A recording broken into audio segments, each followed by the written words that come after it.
Chapter 8. Thinking in the Certain Way. Turn back to Chapter 6, and read again the story of the man who formed a mental image of his house, and you will get a fair idea of the initial step toward getting rich. You must form a clear and definite mental picture of what you want. You cannot transmit an idea unless you have it yourself. You must have it before you can give it, and many people fail to impress thinking substance because they have themselves only a vague and misty concept of the things they want to do, to have, or to become.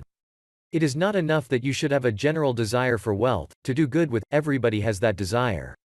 It is not enough that you should have a wish to travel, see things, live more, etc.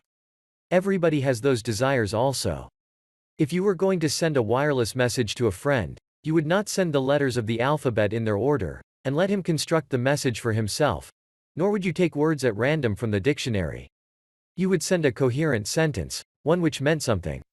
When you try to impress your wants upon substance, remember that it must be done by a coherent statement. You must know what you want, and be definite. You can never get rich, or start the creative power into action, by sending out unformed longings and vague desires. Go over your desires just as the man I have described went over his house. See just what you want, and get a clear mental picture of it as you wish it to look when you get it. That clear mental picture you must have continually in mind. As the sailor has in mind the port toward which he is sailing the ship, you must keep your face toward it all the time. You must no more lose sight of it than the steersman loses sight of the compass. It is not necessary to take exercises in concentration, nor to set apart special times for prayer and affirmation, nor to go into the silence, nor to do occult stunts of any kind. These things are well enough, but all you need is to know what you want, and to want it badly enough so that it will stay in your thoughts.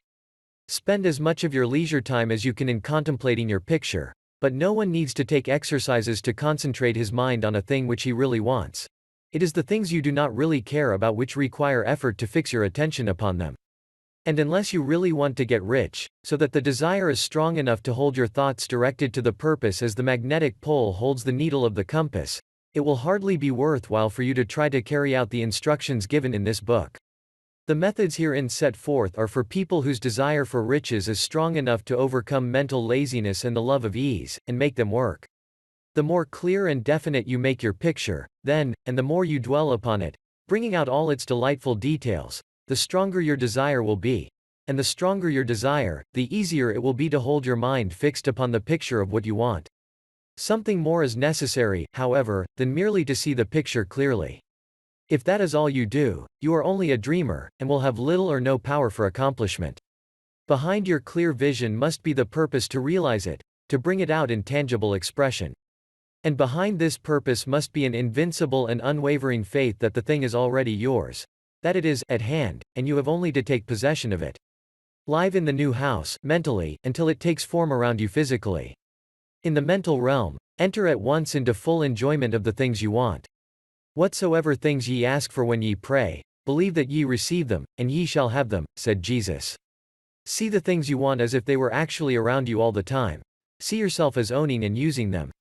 Make use of them in imagination just as you will use them when they are your tangible possessions.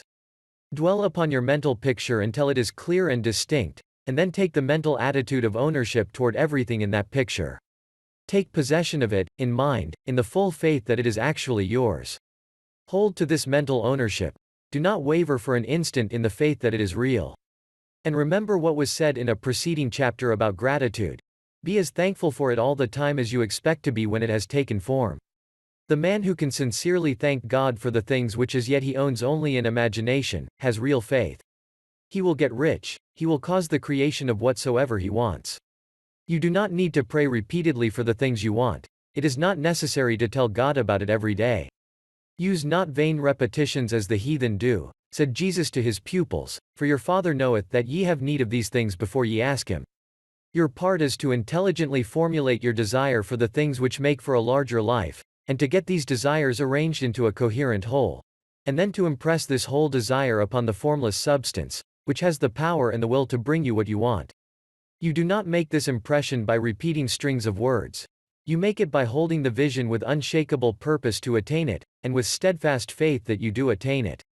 The answer to prayer is not according to your faith while you are talking, but according to your faith while you are working. You cannot impress the mind of God by having a special Sabbath day set apart to tell him what you want, and then forgetting him during the rest of the week. You cannot impress him by having special hours to go into your closet and pray, if you then dismiss the matter from your mind until the hour of prayer comes again.